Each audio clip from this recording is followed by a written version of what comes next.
Nós estamos começando agora a nossa celebração das 19 e eu gostaria de começá-la orando. A minha oração, Deus, de coração, é que mesmo distantes, o extraordinário da vida cristã, que é o movimento do Deus sobrenatural em nós, aconteça. Porque mesmo distantes, nós temos muita coisa em comum. Nós temos a nossa fé na palavra, no Senhor Jesus Cristo, nós somos salvos por Cristo, pela obra dele na cruz, nós temos a certeza de que existe um Deus soberano que está por trás de todas as coisas, mas também temos um Deus Espírito que trabalha em nós, e em nós não é somente na vida individual de cada um, eu sei que faz, mas em nós é como comunidade também. Nos guia, nos dirige, portanto mesmo distantes nós podemos estar juntos, porque isso é o extraordinário da vida cristã. Por isso que essa celebração sirva para isso, para edificação pessoal, mas para edificação da comunidade também, Pai. Então nós temos a expectativa de que diante da Tua palavra e diante do Teu Espírito, nós possamos ver o que o Senhor tem para as nossas vidas. Muito obrigado, e em nome do Senhor Jesus que eu oro. Amém. Boa celebração.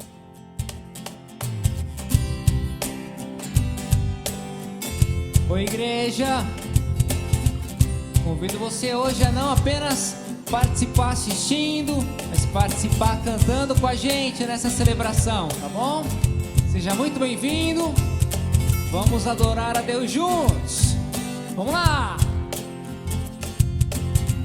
Tu és bem-vindo ao nosso meio, Deus bendito, eterno Pai. Tu és bem-vindo ao nosso meio, Deus bendito, eterno Pai. Tua presença nos alegra, tua bondade nos atrai. Tua presença nos alegra, tua bondade nos atrai. Teus filhos somos e teu povo, aqui reunidos, vem, Senhor, dá-nos beber teu vinho novo, recebe em troca o nosso amor.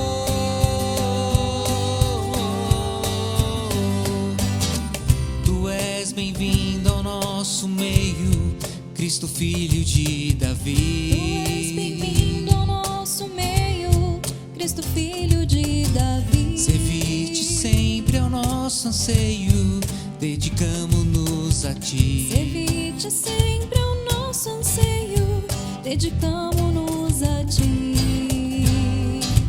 Teus servos somos cordeiros, teus mandamentos nossa luz. Tu és perfeito, és o primeiro, amado Deus, Senhor Jesus.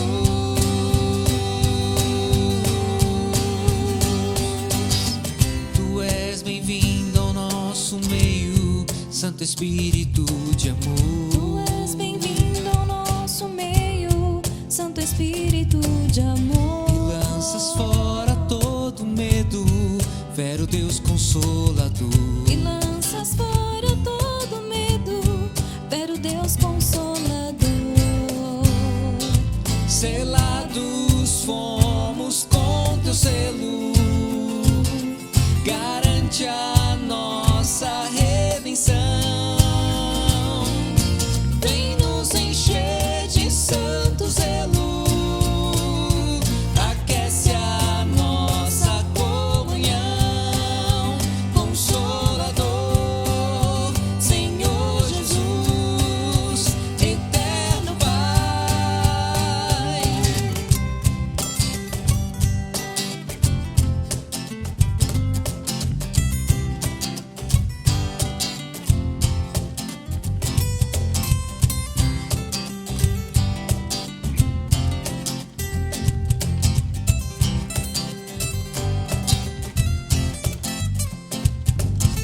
Tu és bem-vindo ao nosso meio, Deus bendito, eterno Tu és Pai. bem-vindo ao nosso meio, Deus Deus bendito, eterno Pai. Tua presença nos alegra, tua bondade nos atrai. Tua presença nos alegra, tua bondade nos atrai. Teus filhos somos e teu povo, aqui reunidos, vem, Senhor. Dá-nos beber teu vinho novo, recebe em troca o nosso amor.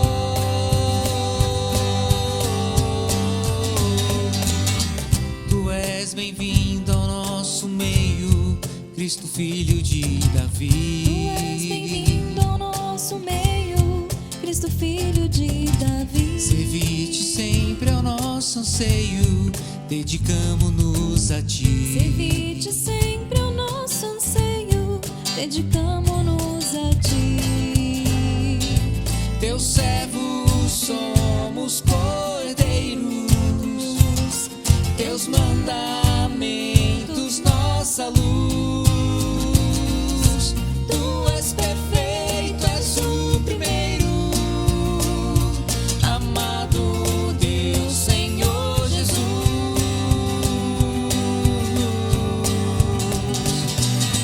Tu és bem-vindo ao nosso meio, Santo Espírito de amor. Tu és bem-vindo ao nosso meio, Santo Espírito de amor. Lanças fora todo medo, vero Deus Consolador. E lanças fora todo medo, vero Deus Consolador. Selados fomos com teu selo, garante a nossa redenção. Vem nos encher de santo zelo, aquece a nossa comunhão.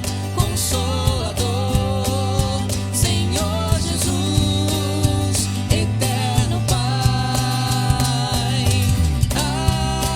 Amém, amém,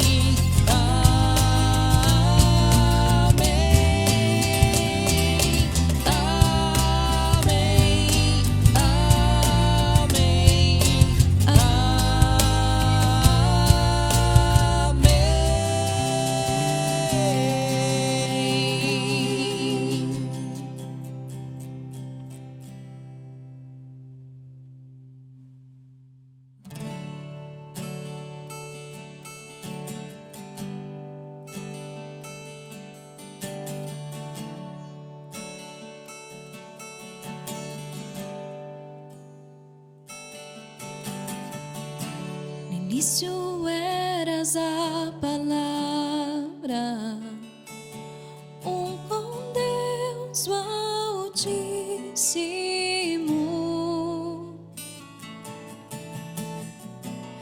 Esperança gloriosa, revelada em Jesus. Oh, quão lindo esse nome é! Oh, quão lindo esse nome é! O nome de Jesus, meu Rei. Oh, quão lindo esse nome é! Maior que tudo Ele é. Oh, quão lindo esse nome é! O nome de Jesus.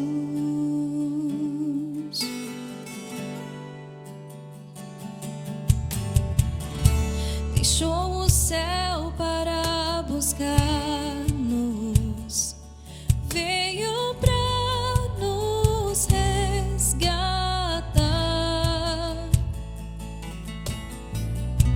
Amor maior que o meu pecado, nada vai nos separar. Oh, quão maravilhoso é! Oh, quão maravilhoso é o nome de Jesus, meu Rei. Oh, quão maravilhoso é, maior que tudo Ele é. Ó, quão maravilhoso é o nome de Jesus.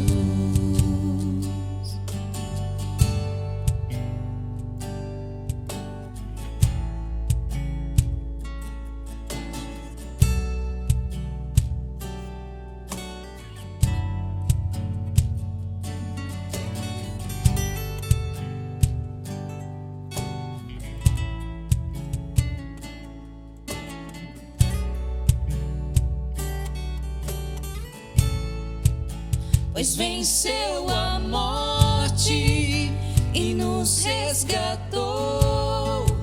O sepulcro vazio agora está. Os céus proclamam a tua glória, pois ressurgiu e vivo está. És invencível, inigualável, hoje pra sempre reinará. Teu é o reino, tua é a glória, acima de todo nome está. Poderoso esse nome é, poderoso esse nome é, o nome de Jesus, meu Rei. Poderoso esse nome é, mais forte que tudo é. Poderoso esse nome é, o nome de Jesus. És invencível, inigualável, hoje pra sempre reinará. Teu é o reino, tua é a glória, acima de todo nome está. Poderoso esse nome é, poderoso esse nome é, o nome de Jesus, meu Rei. Poderoso esse nome é, mais forte que tudo é. Poderoso esse nome é, nome de Jesus. Poderoso esse nome é, nome de Jesus. Poderoso esse nome é, o nome de Jesus.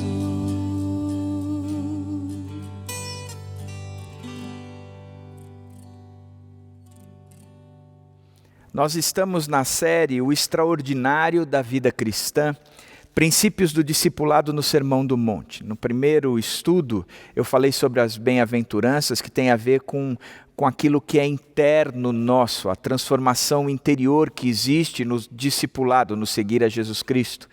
O Israel falou no outro domingo, que foi o domingo passado, sobre o ser sal e luz da terra. Nós já somos sal e nós somos luz, ou seja, o cristão ele influencia. Nós somos diferentes interiormente e por isso nós nos tornamos a referência, nós nos tornamos influência, nós já somos essa influência.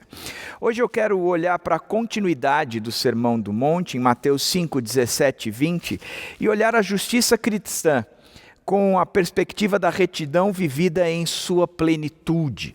É possível sim nós termos uma vida reta, uma vida de obediência aos mandamentos, de obediência de fato integral a tudo aquilo que Deus propõe. Por isso, esse texto nos ensina bastante. E o texto diz assim: não pensem que vim abolir a lei ou os profetas. Não vim abolir, mas cumprir. Digo-lhes a verdade. Enquanto existirem céus e terra, de forma alguma desaparecerá da lei a menor letra ou o menor traço, até que tudo se cumpra. todo aquele que desobedecer a um desses mandamentos, ainda que dos menores, e ensinar os outros a fazerem o mesmo, será chamado menor no reino dos céus. Mas todo aquele que praticar e ensinar estes mandamentos, será chamado grande no reino dos céus. Pois eu lhes digo que se a justiça de vocês não for muito superior à dos fariseus e mestres da lei, de modo nenhum entrarão no reino dos céus. Esse texto é interessante, ele traz um apelo significativo, ele nos desafia a algumas coisas.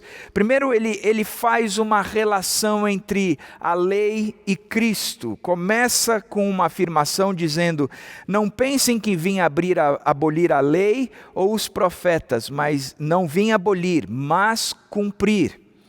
Eu queria trabalhar com um pano de fundo, lembrando que Jesus está ensinando os seus discípulos. Ele sobe ao monte, no topo do monte, os seus discípulos se aproximam dele e ele passa a ensinar os seus discípulos. Primeiro propondo que aquele que o segue tem uma transformação interior, passa a ser bem-aventurado, abençoado, feliz pra caramba, não por causa das circunstâncias, mas porque agora tem uma intimidade com aquele que abençoa. Portanto, ele é feliz não por causa das circunstâncias, mas porque ele tem um relacionamento intenso com Deus. E o fato dele ter esse relacionamento intenso com Deus, ele também desfruta agora da oportunidade de ser a referência nesse mundo. Ele é o sal da terra e ele é a luz do mundo. Gostei muito quando Israel diz, dizendo: vocês já são, não é que serão, já são a luz do mundo. Vocês já são o sal da terra.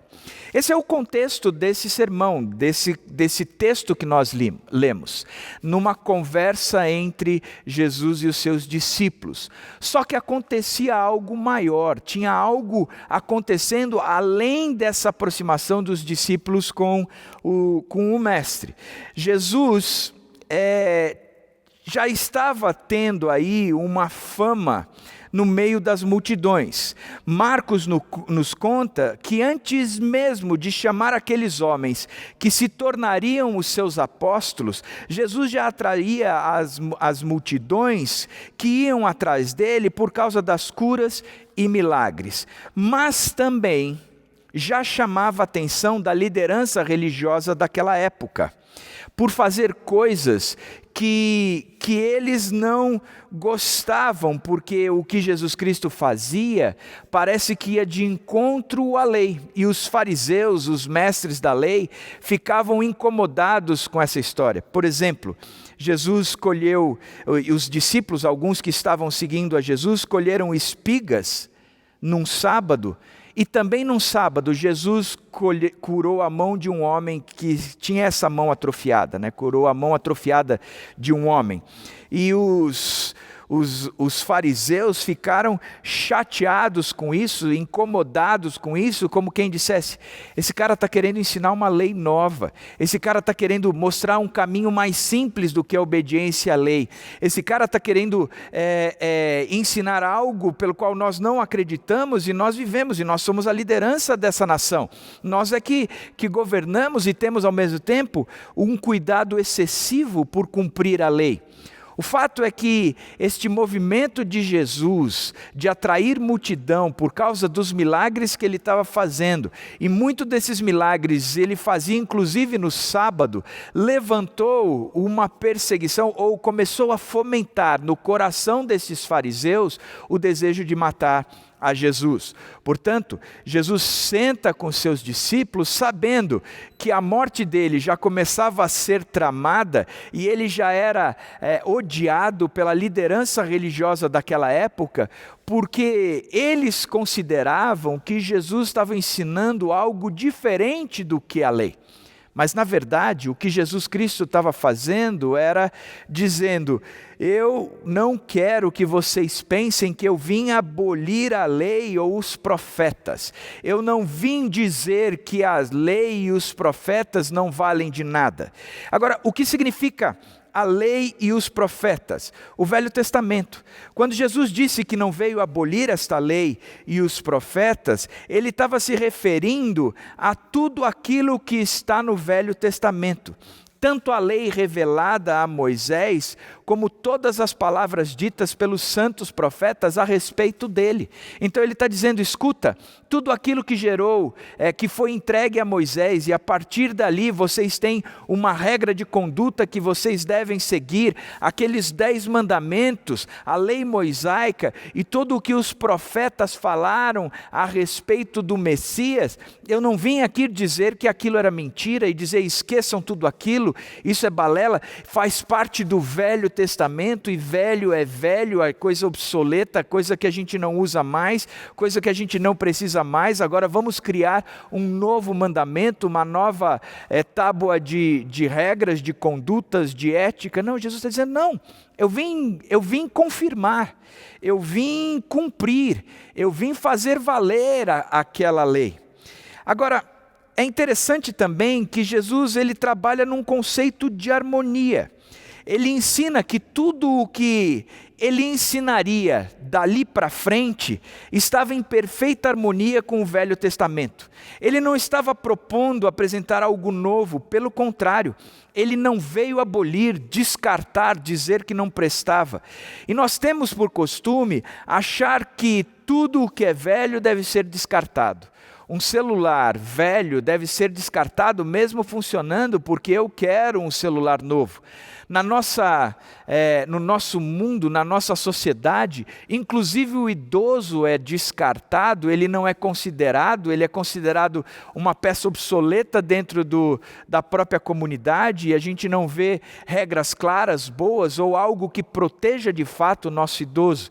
A gente percebe que envelheceu um pouco mais, nós consideramos algo de pouco valor e que deve ser trocado. Nesse mundo volátil que a gente tem, onde tudo acontece rapidamente, o novo fica velho muito rapidamente, e ele é trocado, descartado e assim por diante. E talvez com esse prazo de validade tão rápido, tão curto, vivemos num mundo onde o que a gente pode pensar a respeito de Jesus nessa mensagem é que ele estava descartando o velho, ele estava dizendo não presta, isso ficou para trás, agora vamos fazer algo novo, escrever algo novo. Não, ele simplesmente está dizendo, daqui para frente, tudo o que eu falar, tudo o que eu ensinar, tudo o que eu propor, vai estar extremamente em harmonia, é coerente com a proposta do Velho Testamento. E aqui fica uma boa dica para aqueles que acham que o Velho Testamento não é relevante aos nossos dias. A verdade é que se você não entender o que foi pregado no Velho Testamento, você não compreenderá o que o Novo se propõe, ou o que o Novo traz de realidade e o que se aplica ao Velho. O Velho e o Novo caminham juntos. R.C. Riley, ele costumava dizer que o Velho Testamento é um botão de uma rosa, mas o Novo Testamento já é a flor aberta. Ou seja, como se o Velho fosse o Evangelho em botão e o Novo a flor aberta do Evangelho. Bacana isso, porque uma coisa está harmonizada com a outra. O conteúdo do Velho está totalmente em concordância com o conteúdo do Novo. E quando a gente olha para o Velho e aplica isso ao Novo, é que as leis e os profetas, eles tinham coisas em comum. Por exemplo, existia um ensinamento doutrinário. Quando você vai para o Velho Testamento, você vai ver que a lei significa instrução revelada. Ela nos instrui a respeito de Deus, ela nos instrui a respeito do homem, ela nos instrui a respeito do pecado, ela nos mostra o que é a salvação. O Velho Testamento, ele revela tudo isso. E o Novo Testamento, em Jesus Cristo, ele explicita, ele apresenta o Velho sendo caracterizado, identificado, aplicado em Jesus Cristo. Portanto, a doutrina do Velho a gente aprende no Novo. Quando a gente pensa nos ensinos proféticos, aquilo que se falava a respeito do Messias, aquilo que tinha sido dito desde pequenas coisas, o local onde ele nasceria, o porquê ele seria chamado de Nazareno, e coisas parecidas que são pequenas, até revelações grandiosas, você percebe que as profecias que o Velho Testamento apresentava, elas se concretizam em Jesus Cristo, portanto, só faz sentido o novo quando nós olhamos para o velho. Nós também percebemos que existem ensinos éticos e não mentir, não adulterar, não cobiçar, eram padrões éticos que deveriam ser cumpridos no Velho Testamento e que Jesus traz agora dizendo, olha, este mesmo padrão ético do Velho Testamento, ele está em harmonia agora. Portanto, tudo o que eu falar, tudo o que eu ensinar, tudo o que foi proposto para vocês no velho, também está sendo aplicado para vocês agora, daqui para frente, com aquilo que eu estou inaugurando, com a minha chegada, quando Deus encarnado vem até nós.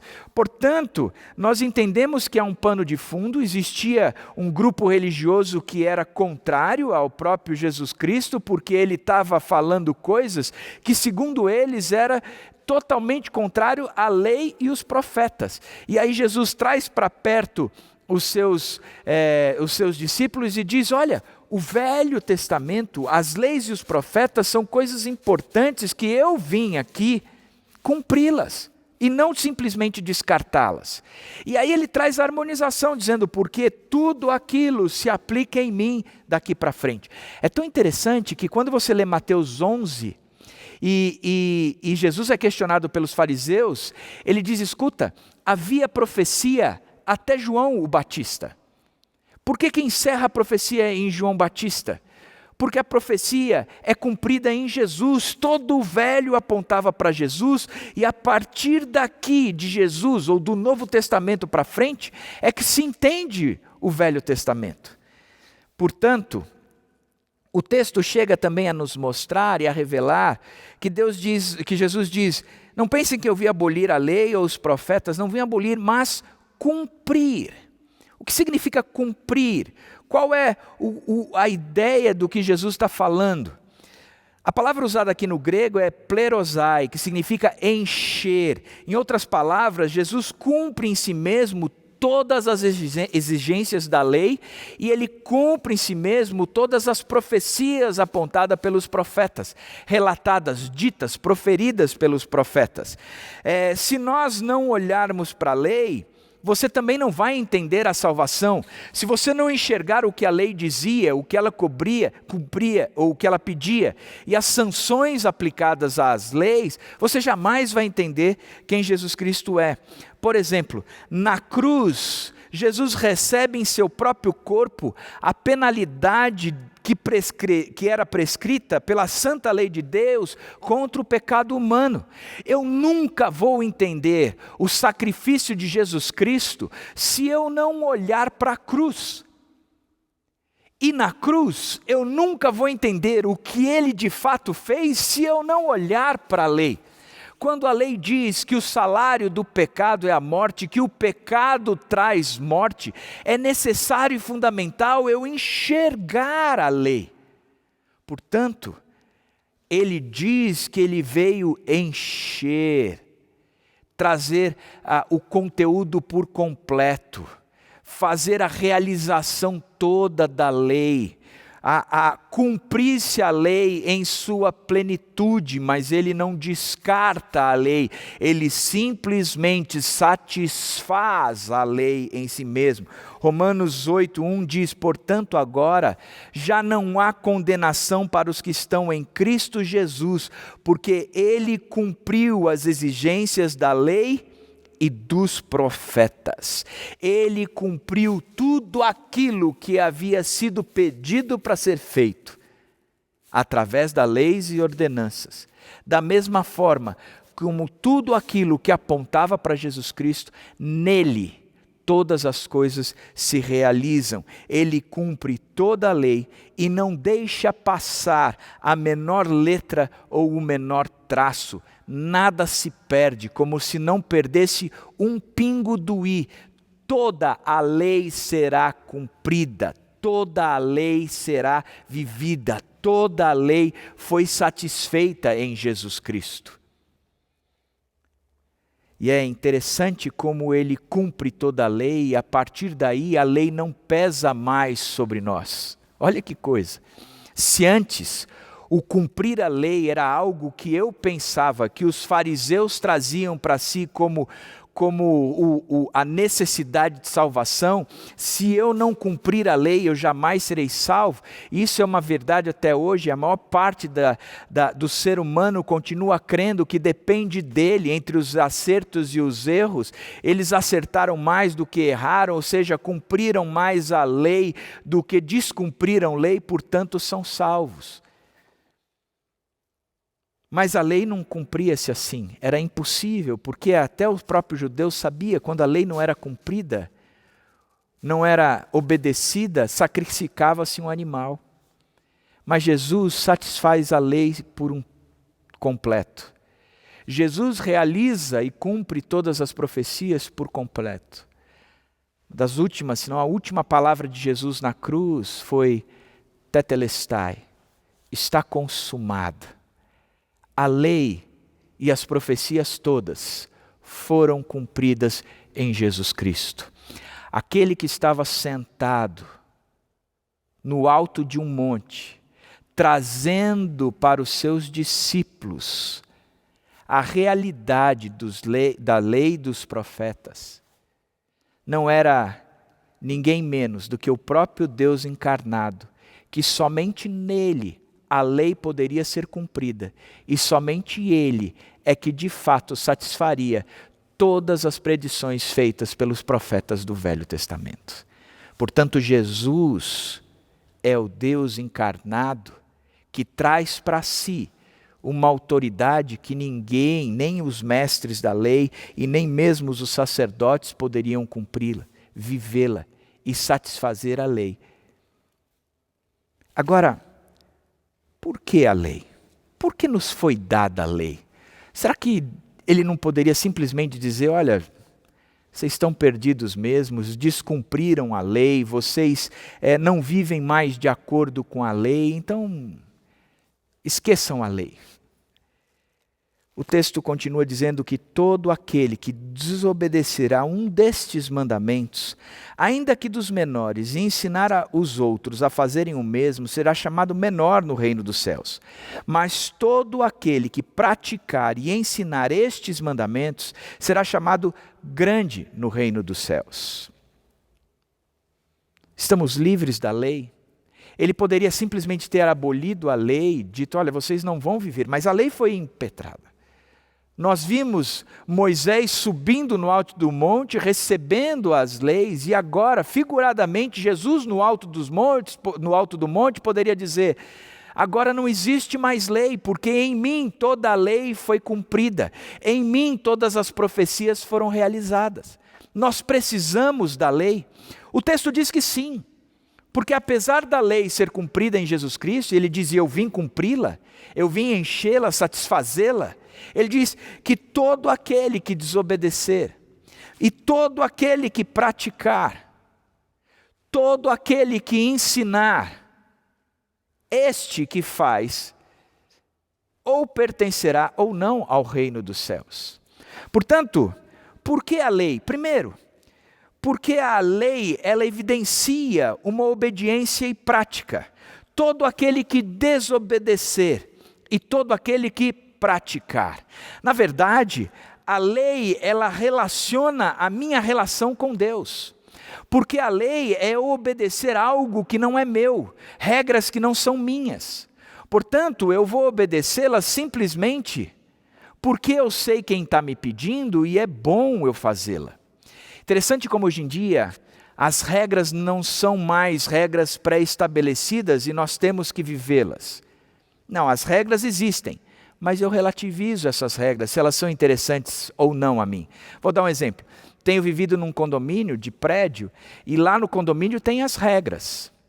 Existe uma regra, por exemplo, de que tudo aquilo que a gente produzir na piscina de lixo eu tenho que levar para casa. E existem 2 latões de lixo lá. Ué, por que existem aqueles latões de lixo se eu produzo um lixo eu preciso levar para casa? E o pessoal começou a discutir, dizendo, não, nós vamos colocar lá mesmo, deixa o lixo no lixo. E não sei. Falei, gente, existe uma regra. A regra é que o que eu produzi eu tenho que levar para casa. Não é para ficar nesses latões. Se a gente não está de acordo com esta regra, então que nós nos encontremos numa reunião de condomínio, a gente discute a regra, pode até mudar a regra, e depois a gente pratica a mudança. Mas enquanto a regra estiver, a gente não pode fazer nada. Essa é a minha opinião. Porque hoje em dia o que eu percebo é que a lei é relativa.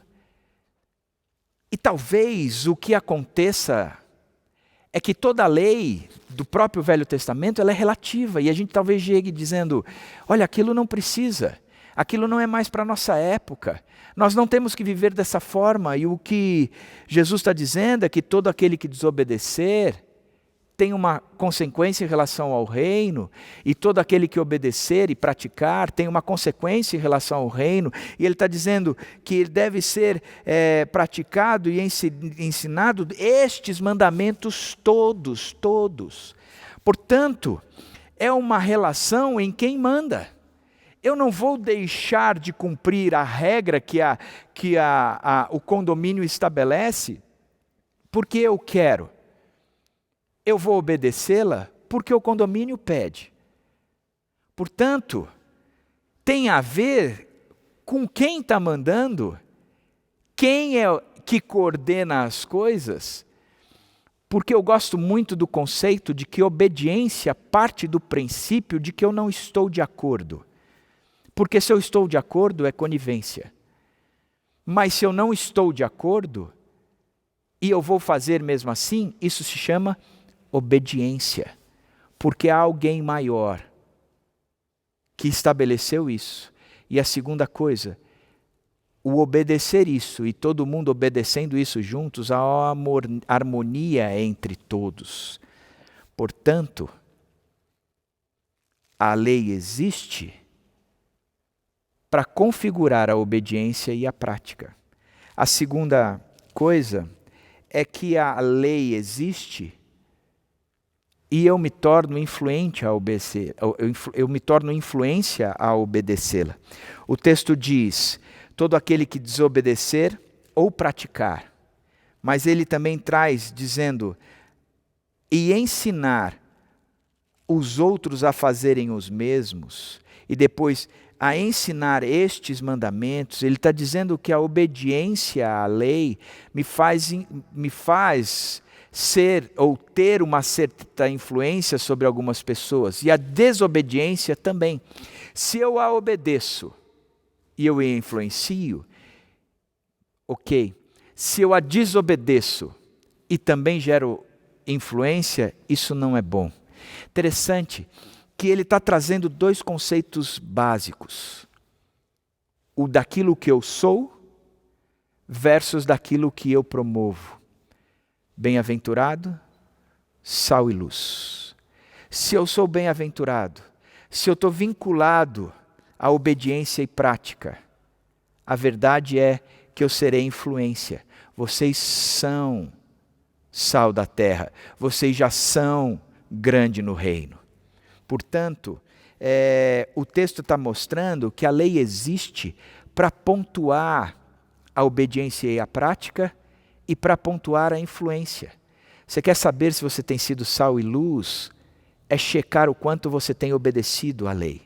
É checar o quanto você tem cumprido a lei. Interessante que o texto também termina dizendo que haverá uma identidade. Você será chamado de menor no reino ou será chamado de grande no reino dos céus. Interessante que a prática e a obediência associado a uma influência traz uma identidade. Eu sou alguém no reino. Quando não há prática e não há obediência e a influência negativa, eu não sou ninguém no reino. Eu não tenho significado no reino, eu não tenho influência no reino, eu talvez nem pertença ao reino, mas quando há prática no reino, eu sou algo que em si traz significado. Interessante que a lei, ela pontua isso. Na verdade, o texto de Romanos 5:20 diz que a lei foi introduzida para que a transgressão fosse ressaltada. Por que existe a lei? Porque se eu a obedeço, eu não apareço ou não demonstro transgressão. O pecado não é demonstrado, o pecado não é experimentado, vivido ou praticado por mim, porque eu obedeço à lei.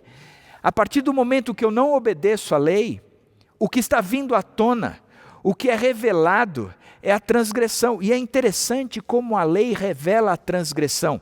E como tanto qualquer mestre da lei, como qualquer fariseu, como qualquer judeu sabe que é impossível viver a lei. E o que Jesus Cristo está fazendo é exatamente isso. Eu não estou trabalhando aqui o conceito simplesmente da prática, mas eu estou trabalhando aqui o conceito também da obediência. É quem manda, é a quem você está sujeito. E a obediência não é simplesmente eu querer praticá-la por mim mesmo, mas existe alguém que manda e eu vou me colocar debaixo deste que manda. A lei foi introduzida para ressaltar a transgressão. Se não existisse lei, eu nunca veria o quão errado eu sou, o quão incapaz eu sou de cumprir a lei, o quão incapaz eu sou de satisfazer as cobranças da lei, de realizar a lei. Ou seja, a lei existe para mostrar que eu não pratico aquilo que eu deveria praticar de fato na sua integralidade. Portanto, dentro do reino eu tenho coisas que me impedem de ser grande, marcas de que eu não tenho esse crescimento todo. A lei existe, e ela existe não para me condenar somente, mas ela existe para mostrar que eu sou alguém incapaz de cumpri-la, porque eu sou rebelde àquele que manda. Agora, a palavra de Jesus é que ele não veio aqui dizer que nós não devemos cumpri-la. Pelo contrário, ele veio dizer que nós devemos cumpri-la. Agora eu e você podemos falar como Paulo falava, o bem que eu quero eu não faço, e o mal que eu não quero eu vivo fazendo, desventurado, maldito homem que sou. A pergunta é, eu sei que eu tenho dificuldade de cumpri-la. Como é que se resolve isso então? E o texto diz o seguinte: pois eu lhes digo, e Jesus está dizendo isso para quem? Está dizendo isso para os seus discípulos. No primeiro momento, nas bem-aventuranças, ele está tratando da terceira pessoa. Felizes são aqueles. Quando ele trabalha no conceito do sal e luz, ele já direciona aos discípulos, vocês são. E aqui ele traz para a primeira pessoa, eu lhes falo, eu lhes garanto. Não depende mais de terceiros e nem depende de vocês. Agora é uma garantia que eu estou dando. Eu lhes digo que se a justiça de vocês não for muito superior, e a expressão é essa mesmo, muito maior, a dos fariseus e mestres da lei, de modo nenhum entrarão no reino dos céus. Ele traz um conceito maior, dizendo, escuta, não é somente uma questão de obedecer, e também não é somente uma questão de prática. É uma questão de que, sabe estes que estão questionando a mim, porque eu não tenho feito coisas que eles acreditam que a lei tem e obriga a fazer, sabe estes caras, se a justiça de vocês não for superior à deles, vocês não entrarão no reino dos céus. Não é nem uma questão de ser grande, nem uma questão de ser pequeno. É uma questão de não fazer parte, de não estar lá, de não pertencer. Portanto, aqui eu não estou simplesmente olhando para aqueles que estão me questionando, mas eu estou olhando para vocês que já são a luz do mundo e já são o sal da terra. É com vocês que eu quero falar. Agora, como é que a gente pode ter uma justiça, e justiça é ser reto, é viver uma retidão muito maior do que aqueles caras que eram famosos pela sua justiça e pela sua retidão. Caras que tiveram a coragem de peitar um sujeito que estava fazendo milagres, dizendo: apesar de você estar fazendo milagres, apesar de você estar curando os enfermos, apesar de você estar atraindo multidões, você está errado, você não pode fazer isso. Eles eram zelosos, eles tinham uma preocupação pelo cumprimento da lei. Eles queriam zelar pela lei de forma absurda, e eles iam ao contrário e queriam exterminar aqueles que não zelavam pela lei. E de repente, o que nós percebemos é que Jesus traz o conceito de que a minha justiça, a minha retidão, tem que ser muito superior a desses sujeitos. Puxa vida, como é que nós podemos resolver tudo isso? Quando a gente olha para a justiça dos fariseus e mestres da lei, eles pegaram e eles tinham 613 mandamentos e proibições juntas. Na verdade, eram 248 mandamentos e 365 proibições. E todos eles, os fariseus, eles se preocupavam em cumprir o máximo possível destes mandamentos. E talvez o que você esteja pensando é: André, me passa essa lista aí, porque se um fariseu está cumprindo 250 mandamentos, então talvez eu tenha que cumprir 260. Engraçado como não é isso que a Bíblia está trabalhando. E a pergunta é: de onde eles tiraram esses 613? Esses 613 derivaram dos 10 mandamentos. Eles pegaram esses 10 mandamentos e a lei toda eles foram destrinchando em 248 outros mandamentos e 365 outras proibições. E começaram a explicar e dizer: nós temos que cumprir ao máximo essa lei. A nossa vida depende do cumprimento ao máximo da lei. O pertencer ao reino de Deus depende ao máximo de viver de acordo com tudo isso. Mas ao mesmo tempo eles sabiam que era impossível tudo isso. Portanto, eles vira e mexe, eles sacrificavam um animal para poder pagar, minimizar a culpa, aliviar a tensão entre o cumprir e o não cumprir, entre a obediência e a desobediência, entre o desejo da prática e a realidade da prática. E aí a gente percebe que a preocupação deles estava nessa meritocracia, no cumprimento, no realização, no fazer valer esses mandamentos todos. E Jesus chega e diz: não é assim, não é dessa forma, não é desse jeito.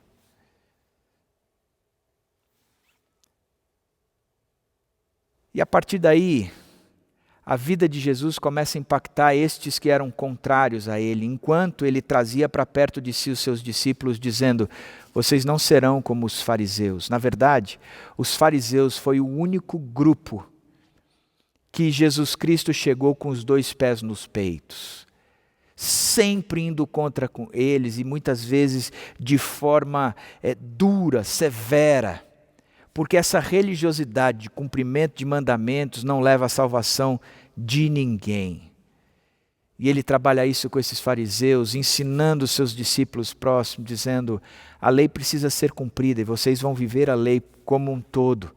Porque a justiça de vocês será muito maior do que a dos fariseus, porque caso contrário vocês não pertencem ao reino dos céus. Como é que isso se resolve? Mateus 22, 34 diz que os fariseus, ao ouvirem dizer que Jesus havia deixado os saduceus sem respostas, eles se reuniram. E um deles, perito na lei, dominava a lei, sabia a lei de frente para trás, de trás para frente, o pôs à prova com esta pergunta: Mestre, qual é o maior mandamento da lei? Respondeu Jesus: ame o Senhor, o seu Deus, de todo o seu coração, de toda a sua alma e de todo o seu entendimento. Este é o primeiro e maior mandamento. E o segundo é semelhante a ele: ame o seu próximo como a si mesmo. Destes 2 mandamentos dependem toda a lei e os profetas. Jesus resume tudo isso a 2 mandamentos, dizendo: a lei é importantíssima. Não matarás, não adulterarás, não dirás falso testemunho, não cobiçarás, honra teu pai e tua mãe. Ela é importantíssima. A derivação dessa lei também é importantíssima. Os 10 mandamentos, eles são fundamentais. A marca do reino de Deus está nestes 10 mandamentos, nestas leis que foram dadas a vocês. A característica daquele que pertence ao reino de Deus é daquele que vive a integralidade de tudo isso. Mas não é o cumprimento da lei pelo cumprimento da lei. Não é um legalismo de ter que fazer por ter que fazer. Mas é, antes de tudo isso, um amar a Deus sobre todas as coisas e o próximo como a si mesmo. É o derivar toda a vida a partir do amor a Deus e do amor ao próximo, onde toda a lei deriva destes 2 princípios. Eu tenho Deus como o meu único Deus e eu passo a obedecer tudo o que Ele propor. Da mesma forma, como eu tenho o meu próximo, no mesmo patamar que eu estou. Eu já não estou fazendo mais as coisas para chamar a minha atenção, e mais à frente a gente vê Jesus destrinchando toda a lei e trazendo esse conteúdo de que o amor é o que vale, quando ele diz: não sejam como os fariseus que vão em praça pública fazer as suas orações. Eles já receberam a sua paga quando eles oram em praça pública, querendo bancar de espirituais. O amor dele está voltado para eles mesmos. Mas vocês amarão a Deus sobre todas as coisas e o próximo como a si mesmo. Exemplificando essa passagem, existe um texto de Mateus 19:16, onde Jesus se encontra com um jovem rico. E o jovem chega perto de Jesus e pergunta: bom mestre, o que eu preciso fazer para ser salvo? E a resposta de Jesus é: se você quer entrar na vida eterna, se você quer ter a salvação, obedeça aos mandamentos. E aí o jovem rico pergunta: mas quais mandamentos? Jesus responde: não matarás, não adulterarás, não furtarás, não darás falso testemunho, honra teu pai e tua mãe. Significa que aquele que está entrando no reino dos céus, ele pratica essas coisas. Quem não as pratica não entra. E o jovem responde dizendo: mas eu tenho feito isso desde a minha adolescência. Então significa que eu vou entrar no reino dos céus. Significa que eu já o tenho, que eu sou cidadão desse reino, que eu faço parte desse time. E Jesus diz: então tá bom. Então vá e vende tudo o que tens e dês aos pobres. Interessante é que Jesus põe à prova os 2 mandamentos, não os 10, os 2. Porque o importante são os 2, os 10 mandamentos, sem a existência, sem o subsídio de amar a Deus sobre todas as coisas e o próximo como a mim mesmo, não vale de nada. E Jesus diz: se você me ama, porque eu sou Deus encarnado, e eu sou o seu maior tesouro, você pode se desapegar do seu tesouro e vendê-lo. Se você ama o seu próximo como você ama a si mesmo, você sabe que você tem muito mais do que você precisa. Portanto, você pode vender o que você tem e dar àquele que não tem. Jesus está colocando em prova se ele de fato tem este amor genuíno por Deus e este amor genuíno por si mesmo e pelo próximo. E diz o texto que ele, vendo que o que Jesus Cristo pediu era demais para ele, ele se entristece e sai dali abatido. Jesus, vendo aquilo, fica triste. E Jesus comenta com seus discípulos dizendo: é mais fácil um camelo passar pelo buraco de uma agulha do que um rico entrar no reino dos céus. E aí os discípulos ouvem aquilo e ficam perplexos, dizendo: se é dessa forma, quem é que vai entrar no reino dos céus? Como é que um cara pode cumprir toda a lei? Como é? E aí Jesus dá uma resposta que é impressionante. Ele diz: para o homem é impossível, mas para Deus todas as coisas são possíveis.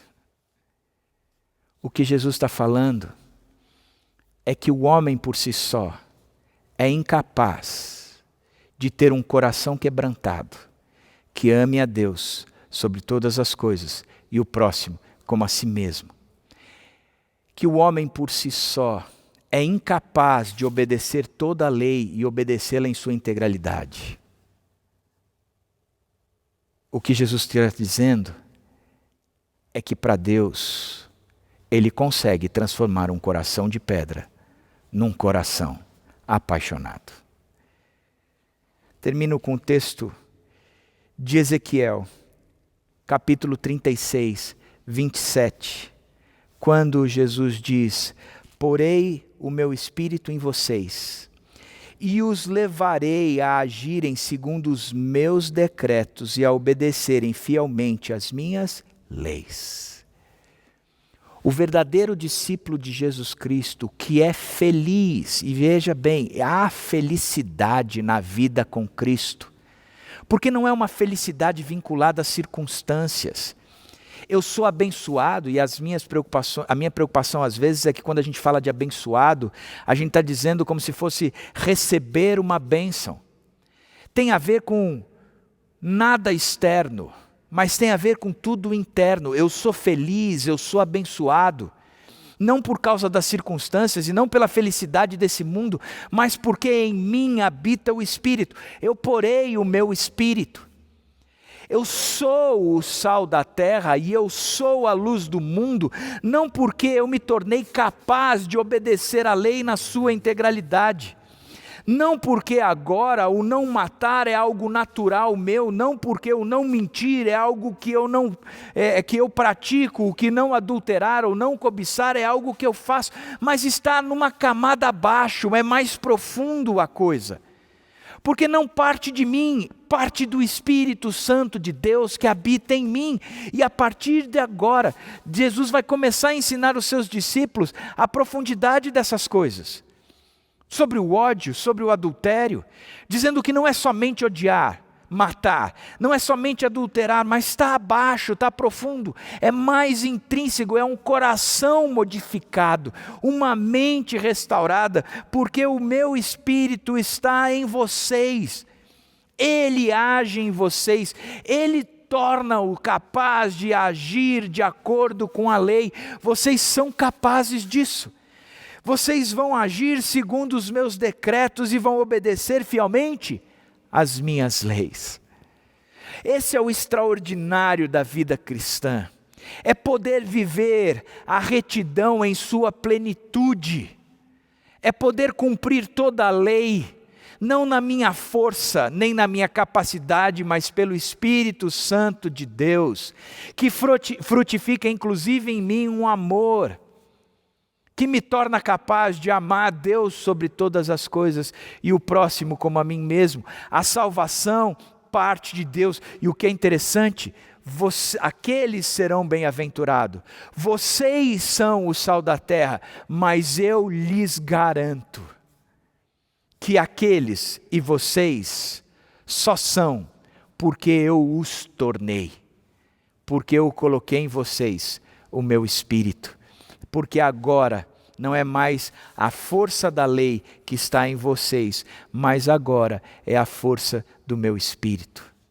Porque aonde abundou o pecado, superabundou a graça. Quando Paulo diz: desventurado o homem que sou, desgraçado o homem que sou, Porque o bem que eu quero eu não faço, e o mal que eu não quero eu vivo fazendo. Quem vai me livrar desse corpo? Isso é capítulo 7 de Romanos. No capítulo 8 ele diz: o mesmo Espírito que vivificou Cristo dentre os mortos, este mesmo Espírito é quem vai dar vida a vocês. A salvação, o ser discípulo de Jesus Cristo, o seguir a Cristo, o se tornar parecido com Ele, ter as marcas de Cristo na minha vida, o ser capaz de cumprir a lei e ao mesmo tempo ter toda a lei satisfeita, só é possível por causa do próprio Cristo e da sua obra de salvação e regeneração na cruz, que fez com que o Espírito Santo habitasse em mim. E a partir de agora, eu não sou mais alguém que a natureza humana coordena, mas agora o Espírito Santo é quem controla. Que Deus incrível. Queria terminar te desafiando a olhar para a sua vida e dizer: eu sou alguém que de fato quer seguir e cumprir a lei, ser diferente de fato, contrastar toda essa multidão, todos esses fariseus, todos esses mestres da lei, não por aquilo que faz, mas por aquilo que é. Eu sou hoje a habitação do Espírito Santo. Você tem convicção disso? Você tem vivido isso? Você acredita nisso? Você experimenta isso? Você vive uma novidade de vida, coisas que você não conseguia antes, você consegue agora? Coloque-se diante de Deus. Entregue a sua vida para Jesus. Chame-o para habitar dentro de você.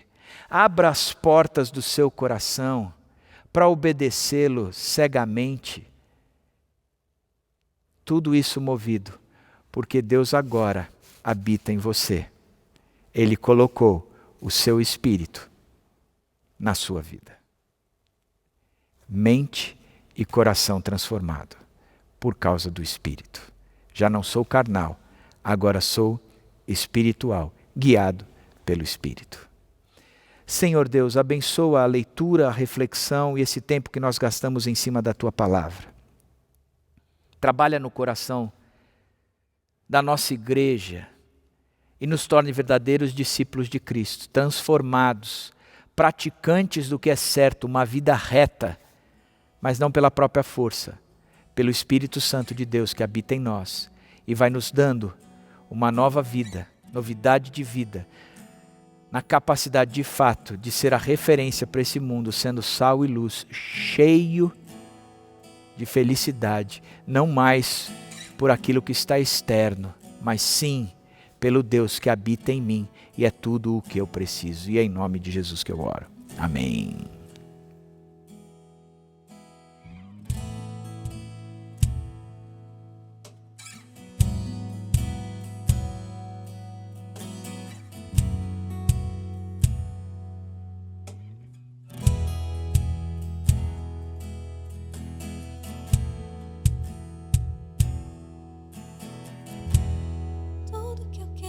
Está em ti, toda minha vida eu te entrego, pois não há outro além de ti. Tudo que eu possa conquistar não se compara à tua presença, nem ao prazer de te adorar. Dias vêm, dias vão, e em meu coração só aumenta o desejo de te encontrar. Agradecido eu sou pelo que já recebi, mas não estou satisfeito. Eu quero mais te conhecer e prosseguir em te conhecer. Este é o alvo da minha vida, Senhor. Te conhecer e prosseguir em te conhecer é tudo que eu quero pra minha vida, Senhor. Tudo que eu quero está em ti. Toda minha vida eu te entrego, pois não há outro além de ti. Tudo que eu possa conquistar não se compara à tua presença, nem ao prazer de te adorar. Dias vêm, dias vão, e em meu coração só aumenta o desejo de te encontrar. Agradecido eu sou pelo que já recebi, mas não estou satisfeito.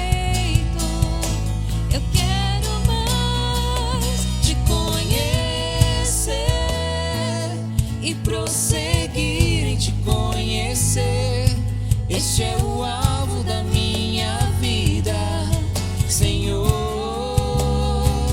Te conhecer e prosseguir em te conhecer é tudo que eu quero pra minha vida, Senhor. Eu quero te ver como nunca te vi, tocar-te, sentir tuas mãos me tocar. Podes fazer em mim o que tens que fazer. Quero ser segundo teu coração. Te conhecer e prosseguir em te conhecer. Este é o alvo da minha vida, Senhor. Te conhecer e prosseguir em te conhecer é tudo que eu quero pra minha vida, Senhor.